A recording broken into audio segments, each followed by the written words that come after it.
And when the disciples were left alone, they were silent a long time. And each of them thought in his heart concerning the words of the rabbi, and sought to interpret them aright. And those of us that were learned in writ sought among the utterances of the prophets, that we might find there an intimation. And those that were not learned in the writ inquired of the others.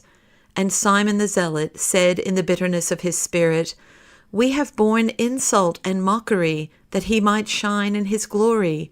We have bent to the yoke of Edom, in order that he might come to joy.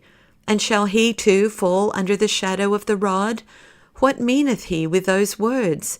Shall we have ground dust in our mills? Shall he that will judge the world be brought to judgment? O seek well, find in the writ a proof, an intimation that he meaneth otherwise with his words.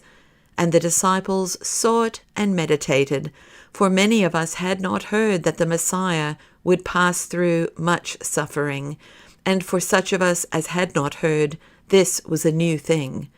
And the disciples looked toward me, for I was strong in the writ, and they looked toward Bartalmi and toward Andrew, who was strongest of all therein, and who was of the disciples of Jochanan.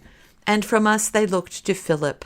And we that knew the writ sat down together, and we awakened our memories, and we called up the verses we had learned even in our childhood. And we found an intimation in the book of Isaiah, for it is written there, And God opened my ears, and I rebelled not, and turned not back. I gave my back to the smiters, and my cheeks to them that plucked off the hair, and I hid not my face from shame and spitting. And the ending of the verse we could not remember, and we said this to the disciples, and they asked, But what meaneth it? And I answered, It concerneth the travail of the Messiah. And they would have known what be the travails of the Messiah. Who was he that could interpret the words? Had not one of us heard from the rabbi at whose feet he had sat concerning this thing? Could not such a one declare it unto them? And behold, I remembered on a sudden a discourse which I had heard, and I spoke of it to the disciples. I sojourned once in the court of the temple, and I saw an old man seated on the steps in the shadow of a booth, and he spoke to his disciples concerning the travails of the Messiah. And I sat me down and listened with the others, for his words had the authority of the tradition which his rabbis had brought with them from Babylonia to Jerusalem.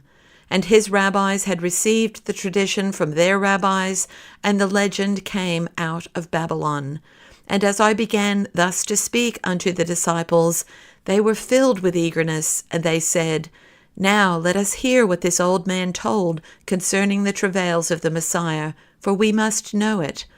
And I repeated the discourse which I had heard from the lips of the old man in the shadow of the booth in the court of the temple.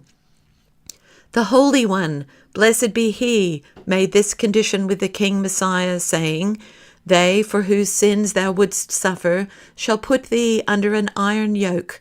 They shall make thee like the calf whose eyes are darkened. Because of their sins it hath been decreed that thy tongue shall cleave to the roof of thy mouth. Wouldst thou this?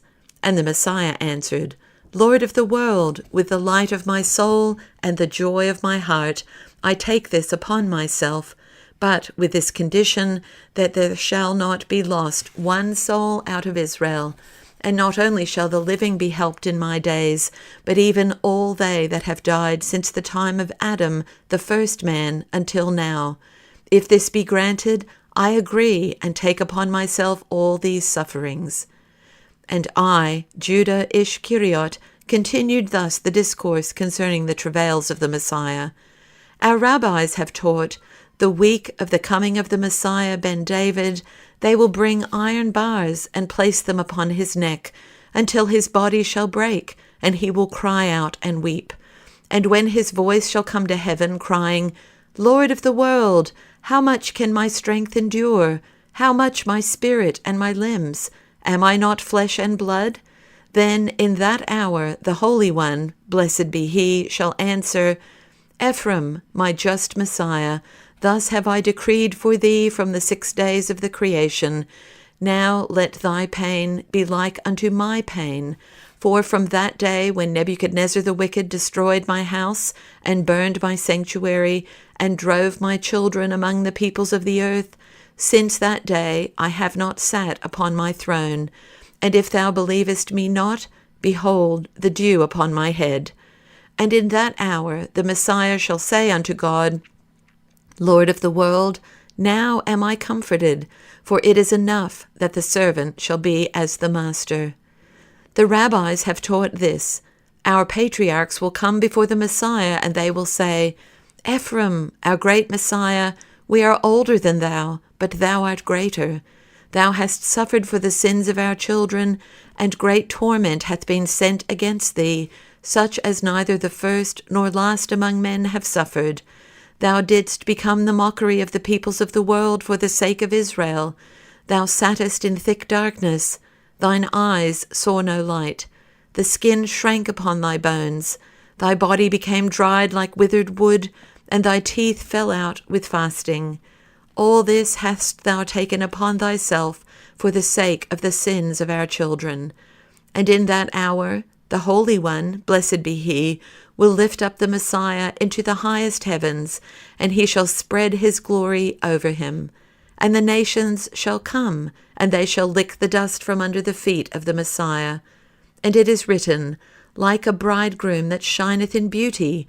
Therefrom it followeth that the Holy One, blessed be he, shall clothe the Messiah in a raiment, the light of which shall shine from end to end of the world, and Israel shall rejoice in that light, saying, Blessed be the hour wherein he was born.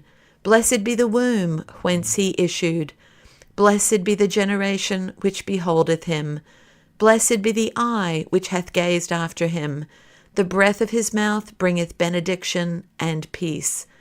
And when I had finished telling the legend, then Andrew, the brother of Simon, said, And now I remember the ending of the verse, God shall help me, and I shall not be shamed, which meaneth that Messiah shall come forth strengthened from his sorrows. And when the disciples heard these words, they said, Now we know the meaning of the travail of Messiah. And they were restored, and joy returned to them. But Simon Bar-Jonah sat alone, draped in the mantle of sorrow, as though he sucked at the breasts of pain, and he was silent a long time. Then he called unto us, Natheless, I shall not let him ascend to Jerusalem. Must the Messiah come only from Jerusalem? And I answered him, Simon Bar-Jonah, sin not with thy speech. Thou canst not take from his shoulders the yoke that was meant for him. And they know that the path to salvation lieth through Jerusalem, and without Jerusalem there is no Messiah. And then we, the disciples, sought out places to sleep that night, beneath the shelter of stones, and each one drew his mantle over his head. And they lay there where they lay. But 2 were awake through the night, and a third watched them.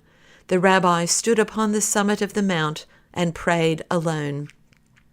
And Simon Bar-Jonah sat at the foot of the mount, covered in the shadow of the night. And when the other disciples slept, I beheld how Simon Bar-Jonah crept up like a thief toward the rabbi on the mount. And I saw by the light of the stars how Simon Bar-Jonah did spread out his hands as one that entreated, and the rabbi drove him from the mount with a cry, Get thee gone from me, Satan!